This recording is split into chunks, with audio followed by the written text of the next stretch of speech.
Daniel did not ask questions over the phone that evening. He had learned discretion early in life, watching his mother move quietly through other people's homes, seeing more than she ever said aloud. When Margaret explained that she needed a private review of financial documents, he responded with a simple, measured assurance that he would drive up from Manhattan the following afternoon. After she ended the call, Margaret remained seated at the desk, listening to the distant hum of the refrigerator and the faint ticking of the antique clock mounted above the fireplace.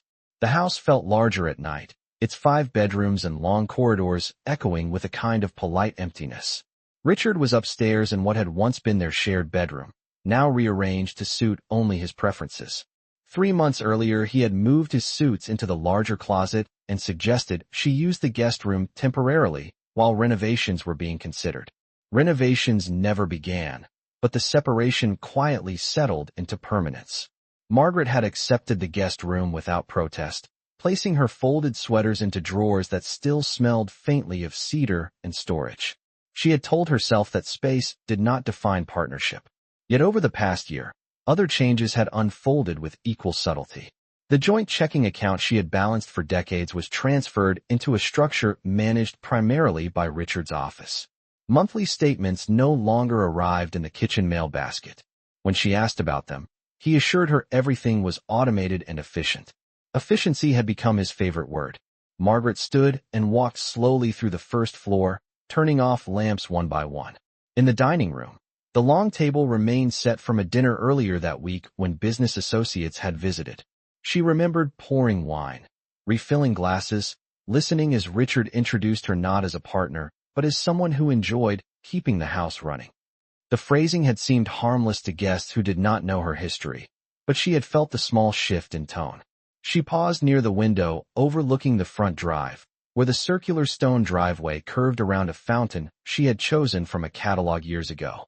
She had overseen every contractor who installed it, reviewed each invoice, negotiated discounts that saved thousands of dollars during the early expansion of their property. Those details were never included in Richard's stories about growth. The following morning, she rose at 6:30, as she always had, even though no one required breakfast anymore. She brewed coffee and opened the leather-bound binder where she had begun assembling copies of documents 2 nights earlier. There were tax returns going back 20 years, wire confirmations from her inheritance transfer, original deeds from their first property purchase. She placed each page into clear protective sleeves, aligning them carefully. There was no anger in her movements, only order. Around 10:15, her phone vibrated with a text message from Daniel confirming his arrival time. Margaret glanced toward the staircase, half expecting to hear Richard's footsteps, but the house remained quiet. For the first time in many months, she felt not dismissed but prepared. The storm she had sensed beyond the trees was no longer distant. It was measurable, documented, and soon it would be addressed with precision rather than emotion. Daniel arrived precisely at 2:15 in the afternoon, his dark sedan pulling into the circular driveway with quiet restraint rather than display. Margaret watched from the front window as he stepped out, straightened his navy suit jacket, and glanced up at the house with an expression that held memory rather than awe. He had once waited on these steps as a boy of 17 while his mother finished polishing the upstairs hallway floors. Margaret opened the door before he could ring the bell. For a brief moment, they simply regarded one another, the years between scholarship checks and law school graduation now replaced by confidence and composure. Daniel greeted her respectfully, not with pity, not with surprise, but with the calm professionalism of someone accustomed to boardrooms and court filings. Margaret led him into the smaller sitting room at the back of the house where sunlight filtered across the desk and the binder lay neatly arranged. She closed the door gently. There was no need for secrecy, yet privacy felt appropriate. Daniel took a seat opposite her and opened the binder carefully, reviewing the labeled tabs with methodical attention. Tax returns, property deeds, wire confirmations, investment statements. He did not rush. As he turned each page, the quiet ticking of the clock marked the passing minutes. Margaret studied his face, searching not for alarm but for assessment. After nearly 20 minutes, Daniel leaned back slightly and folded his hands. He spoke evenly, explaining that the draft trust Richard had. prepared shifted asset control in a way that would significantly reduce Margaret's legal authority. He pointed out language that classified certain holdings as individually managed rather than jointly accumulated. He noted that the initial capital contributions from Margaret's inheritance were clearly documented, which altered the characterization of those assets under Connecticut marital property standards. Margaret listened without interruption. She had expected this confirmation. What she had not expected was Daniel's next observation. The disclosure schedule attached to the prenuptial agreement signed decades earlier appeared incomplete. Certain early investment accounts were not fully itemized at the time of signing. In technical terms, that omission could affect enforceability. Daniel did not dramatize the implication. He simply stated that transparency is required for fairness. Margaret felt something steady settle within her chest. Not triumph, not relief, but recognition. She had always believed in documentation, in receipts, in careful records. Richard had believed in momentum and persuasion. Daniel closed the binder gently and met her gaze. He explained that no immediate action was necessary, but preparation was wise. If Richard intended to redefine the structure of their estate, Margaret had every right to independent counsel and full financial clarity. The room remained calm, almost serene.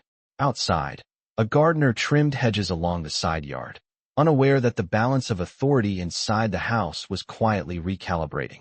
Margaret rose and walked to the window, looking out over the garden she had designed, the fountain she had negotiated, the home she had helped finance before it ever resembled prosperity. She did not speak for several seconds.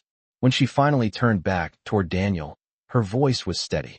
She asked him to proceed with a comprehensive review and to prepare whatever documents were required to protect what was rightfully shared. Daniel nodded once, not as a favor repaid, but as a professional accepting a client. In that moment, Margaret understood that the laughter she had endured days earlier no longer echoed. It had been replaced by something far more enduring than pride. It had been replaced by strategy. After Daniel left that afternoon, Margaret remained in the sitting room for several minutes, her fingers resting lightly on the closed binder as though it were something fragile rather than fortified. The house was quiet again, but the silence no longer felt oppressive. It felt measured, intentional.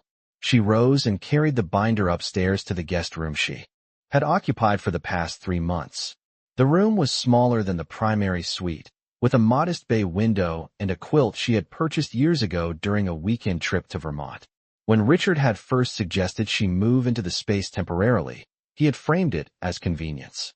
He had spoken about late nights, early calls, and the importance of uninterrupted rest. Margaret had agreed without protest, folding her belongings into neat stacks, assuring him that comfort was not dependent on square footage. That night, as she placed the binder into the top drawer of the oak dresser, her thoughts drifted back more than 2 decades to a different season entirely. Helen Brooks had stood in the kitchen with a stack of medical bills in her trembling hands, apologizing for something that was never her fault. Cancer treatments were expensive even with insurance, and Helen's husband had passed away years earlier. Margaret remembered the precise amount of Daniel's first semester tuition at Columbia Law School, $48,000, due within 30 days. She had written the check from her personal inheritance account, not from the household ledger Richard monitored so carefully. When Richard later discovered the transaction, he had called it excessive. He had said that generosity should have limits. Margaret had listened quietly then as well. She believed that investment in people carried returns no portfolio could measure. Over the years, she had funded scholarships anonymously through their local community foundation, arranged internships through friends, and volunteered on boards without seeking recognition. Richard had preferred visible philanthropy, donations that carried plaques and engraved acknowledgments. Margaret preferred impact without applause. She walked into the hallway and paused outside the primary bedroom door, which remained slightly ajar. Inside, she could see the edge of the king-sized bed and the tall chest of drawers Richard had recently rearranged. The space no longer held shared photographs on the nightstands. Those had been boxed and stored in the attic after what Richard described as redecorating. Margaret did not step inside. Instead, she continued down the staircase, her posture straight, her expression composed. In the kitchen, she poured herself a glass of water and glanced at the framed family portrait taken 5 years earlier on the lawn during their 40th anniversary celebration. In the photograph, Richard's arm was wrapped around her shoulder, his smile confident, hers serene. She studied that image without resentment. People evolve, she thought. Priorities shift.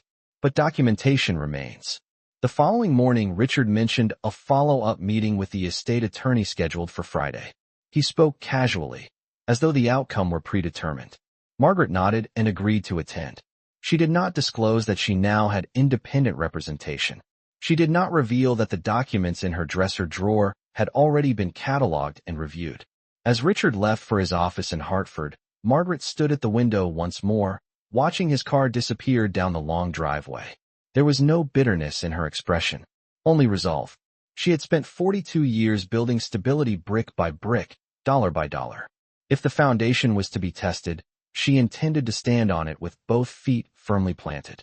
Friday arrived with a cold clarity that matched the February sky, and by 9:30 in the morning Margaret was already dressed in a tailored charcoal suit she had not worn in years, the fabric fitting her frame with the same precision it had when she used to attend early investment meetings beside Richard rather than behind him. She descended the staircase slowly, not from hesitation but from control, each step deliberate against the hardwood floors she had chosen herself decades earlier. Richard was in the kitchen reviewing emails on his tablet, dressed in a navy suit and silver tie, projecting the confidence of a man accustomed to signing documents rather than questioning them. He glanced up briefly and commented that the meeting should be straightforward, that the revisions would protect the family legacy for generations. Margaret nodded once and poured herself coffee, adding exactly 1 teaspoon of sugar, as she always had.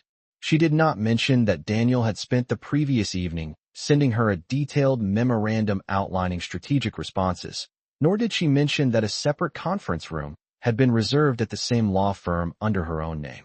The drive to Hartford took 40 minutes, passing familiar stretches of highway lined with bare winter trees and corporate office parks that symbolized the success Richard often credited to his own foresight. Margaret looked out the passenger window, recalling the first time they had driven that same route in an aging sedan with over 100,000 miles on the odometer, discussing whether they could afford to risk her inheritance on his earliest venture. She had said yes without fear. She did not regret that decision.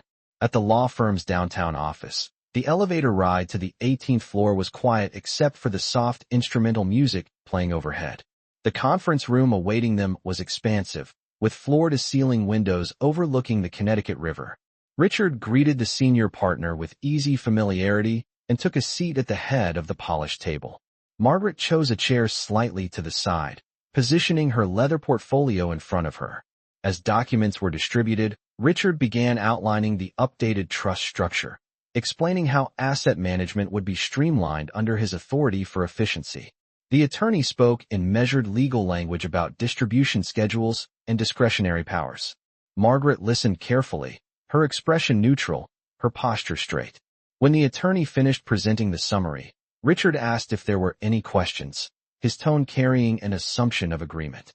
Margaret then opened her portfolio slowly and placed a single document on the table, sliding it forward with steady fingers. She stated calmly that before any revisions were finalized, she required full financial disclosure of all accounts, including those not listed in the original prenuptial agreement. The room grew still. Richard turned toward her, surprise flickering across his face for the first time that morning. Margaret continued in an even voice, explaining that independent counsel had advised her to review asset characterization in light of documented inheritance contributions and incomplete disclosure schedules. She did not raise her voice. She did not accuse. She simply cited facts. The senior partner adjusted his glasses and began scanning the document she had provided. Richard attempted a dismissive laugh, suggesting that formalities were unnecessary between spouses, but the attorney gently clarified that transparency was advisable under state law. Margaret folded her hands in front of her once more, her gaze steady and composed. In that quiet room overlooking the river, the balance of certainty shifted almost imperceptibly. For the first time since that afternoon in the study when laughter had echoed against polished wood, Richard was no longer entirely certain of the outcome. Margaret felt it in the air, subtle but unmistakable, like the first change in pressure before a storm breaks. The senior partner requested a short recess to review the additional documentation Margaret had presented, and as he gathered the papers and stepped out of the conference room, the door closed with a soft but decisive click. The silence that followed was no longer polite. It was analytical. Richard leaned back in his chair and exhaled slowly, his fingers tapping once against the polished table before he forced them still. He asked Margaret, in a tone carefully measured, when she had decided to seek independent advice. She met his gaze without hesitation and replied that preparation was not hostility, it was responsibility. Her voice remained calm, even gentle, but there was a firmness beneath it that had not been present in recent months. Richard attempted to frame the situation as a misunderstanding, suggesting that estate planning required efficiency and centralized control. Margaret responded by explaining that centralized control without full disclosure could create imbalance, and imbalance was not the foundation on which they had built their life. The conversation did not escalate. It refined. Richard shifted in his seat, adjusting his tie as though the room temperature had changed. Outside the window, the Connecticut River moved steadily under a pale winter sky, indifferent to boardroom tension. Margaret remembered the countless meetings she had attended decades earlier when they were still building momentum, when Richard had asked her opinion on projections and risk ratios. Back then her insights had been welcomed. Over time her role had narrowed quietly, almost imperceptibly, from strategist to observer. Now, as she sat upright with her portfolio closed neatly in front of her, she reclaimed that earlier presence without raising her voice. When the attorney returned, his demeanor carried a new attentiveness.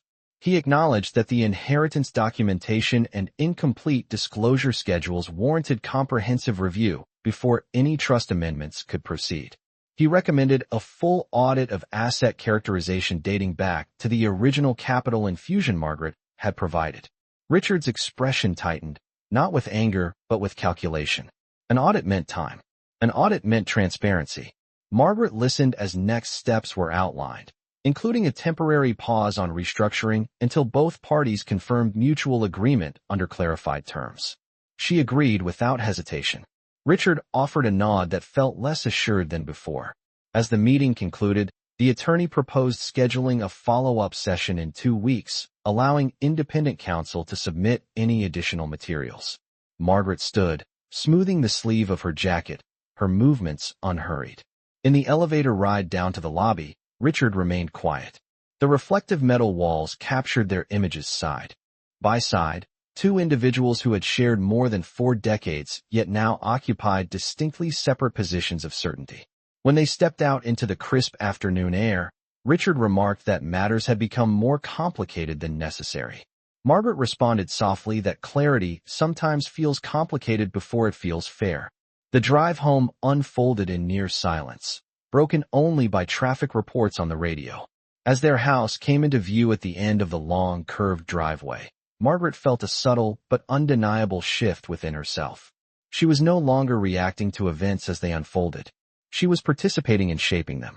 And for the first time since laughter had once echoed dismissively across polished wood, she sensed that the foundation beneath her feet was steady again, not because it had never been threatened, but because she had chosen to stand upon it deliberately.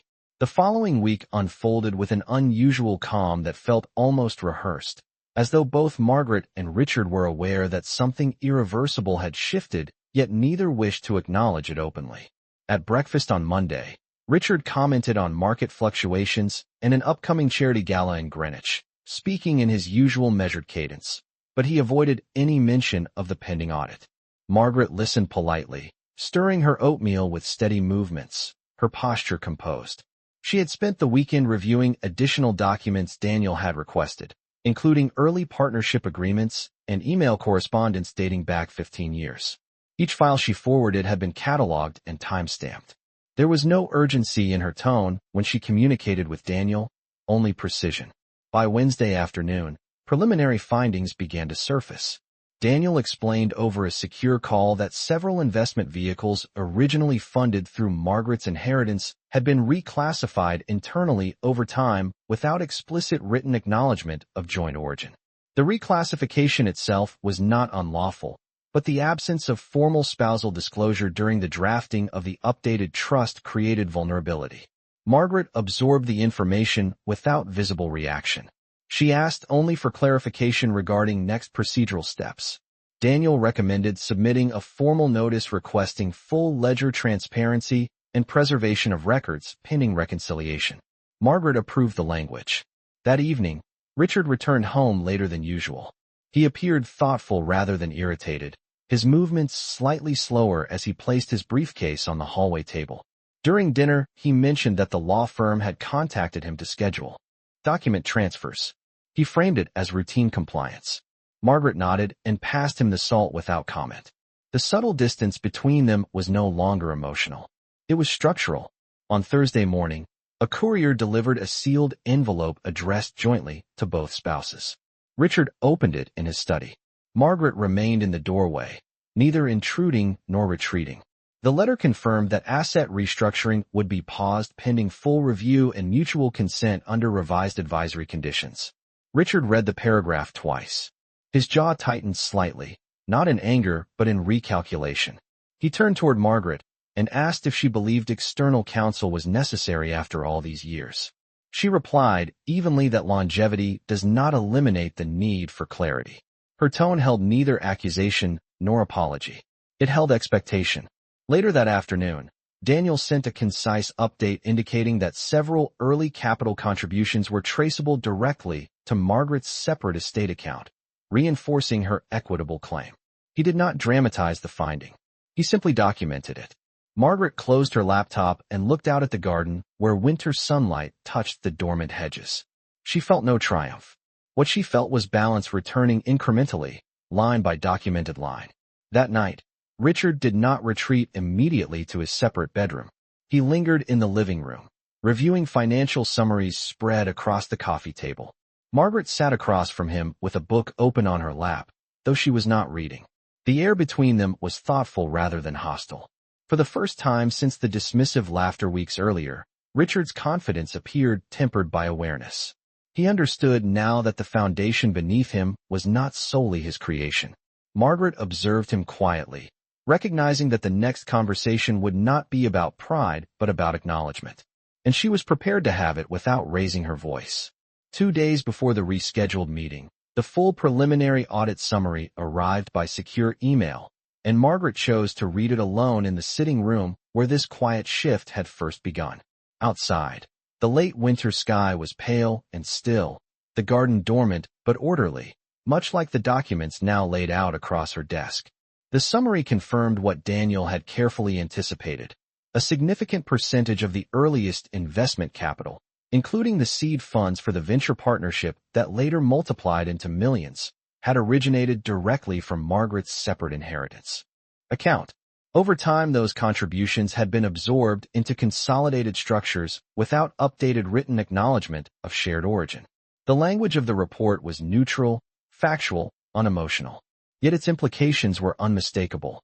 Later that afternoon, Richard received his own copy.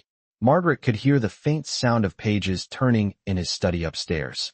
There was no raised voice, no sharp movement, only an extended silence that carried more weight than argument. At dinner, Richard spoke less than usual. He asked whether Daniel intended to attend the next meeting in person. Margaret replied that her counsel would be present, as was appropriate. She did not emphasize the word counsel, but it settled clearly between them. The following morning they returned to the Hartford office. This time the atmosphere in the conference room was markedly different. The senior partner began by summarizing the audit findings, carefully outlining the documented inheritance contributions and the procedural gaps in prior disclosure schedules. Daniel sat beside Margaret, his demeanor steady, his posture composed. Richard listened without interruption, though the confidence that once defined his presence had softened into concentration. When the attorney explained that any revised trust structure must reflect equitable recognition of original capital sources, Richard's attorney requested a brief clarification regarding percentages. The numbers were precise. The documentation was thorough. There was no room for dismissal. Margaret remained still, her hands folded neatly atop her portfolio. She did not look at Richard immediately. She allowed the facts to stand on their own. The senior partner then outlined potential outcomes, including reinstatement of joint control over specified assets or a structured division that acknowledged Margaret's documented contributions. For the first time, Richard turned fully toward her. His expression was not hostile. It was unsettled. He asked quietly whether this was truly the direction she wished to pursue. Margaret met his gaze and responded in an even voice that she wished only for fairness consistent with the history they both knew to be true. She did not accuse him of erasure. She did not reference past words. She spoke only of balance. The room felt less like a battleground and more like a reckoning of records. When the meeting concluded, the attorneys agreed to draft revised terms reflecting the audit's conclusions. In the elevator descending from the 18th floor, Richard stood beside her without speaking. His reflection in the mirrored wall appeared thoughtful, perhaps even humbled. Outside, the river moved steadily as before, unchanged by negotiations above it. As they walked toward the parking garage, Margaret sensed not triumph, but restoration. The foundation she had once quietly reinforced was now visible, acknowledged, and documented. Whatever the final arrangement would be, it would no longer rest on laughter or assumption. It would rest on fact.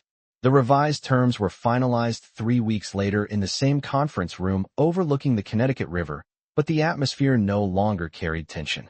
It carried conclusion. The documentation now reflected what the records had always shown.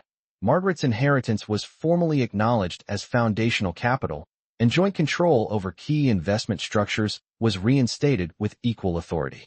Additionally, a separate charitable trust was established in her name, funded proportionally from the assets traced back to her original contribution. Margaret had requested one specific condition within that structure. A permanent scholarship fund would be created honoring Helen Brooks, designated for first-generation law students in the state of Connecticut. The senior partner read the clause aloud without commentary. Daniel sat beside Margaret, composed and professional, offering no expression beyond quiet confirmation. Richard listened carefully, his hands folded in front of him. When the attorney asked if both parties agreed to the final draft, Richard paused for several seconds before answering. He did not laugh. He did not deflect. He simply said yes. After signatures were placed and copies distributed, the meeting adjourned without ceremony. In the elevator descending from the 18th floor, Richard turned toward Margaret and spoke in a voice absent of performance. He acknowledged that he had underestimated both her documentation and her resolve. Margaret responded gently that partnership requires recognition, not assumption. There was no triumph in her tone, only clarity. When they stepped outside into the crisp afternoon air, the river moved steadily as it had weeks earlier, unchanged yet somehow symbolic of endurance. The drive home felt different from the others. Not reconciled, not restored to what it once had been, but balanced. That evening, Richard placed a small envelope on the kitchen counter. Inside was a handwritten note stating that the primary bedroom would be returned to shared arrangement if she wished. Margaret read the note quietly. She did not respond immediately. Instead, she walked through the house, pausing in the dining room, the sitting room, and finally at the window overlooking the garden she had designed. Decades earlier, the fountain in the circular driveway shimmered under exterior lights she had selected herself. She realized that what mattered was not the room assignments or the square footage. What mattered was acknowledgment. The following week, the first deposit was made into the Helen Brooks Scholarship Fund. Margaret reviewed the confirmation letter with calm satisfaction. Daniel called to express gratitude on behalf of future recipients. Margaret reminded him that opportunity multiplies when protected. Later that night, as she prepared for bed, she stood briefly in the doorway of the primary suite. Richard was already inside, reviewing financial reports with a quieter posture than before. He looked up as she entered. There were no grand speeches, no dramatic reconciliations. There was only recognition of balance restored. Margaret placed her portfolio on the dresser, the same dresser that had once symbolized displacement, and turned off the lamp beside her. The house settled into stillness once more, but this time the silence felt earned. What had begun as dismissal had ended in documentation, and what had been questioned had been affirmed not by emotion but by fact. Margaret did not need applause. The record spoke clearly enough.